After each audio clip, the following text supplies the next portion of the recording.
बारा पुण्यक्षेत्री, बारा लिंगे, बारा ज्योती, तिथे नांदे शंभू कैलासाचा पती, तिथे नांदे शंभू कैलासाचा पती.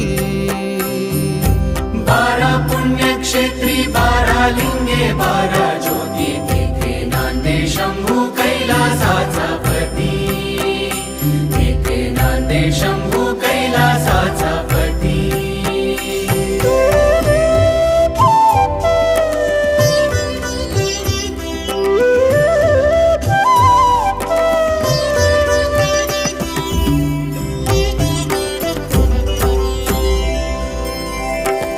दक्ष शापे चंद्र, पुरा को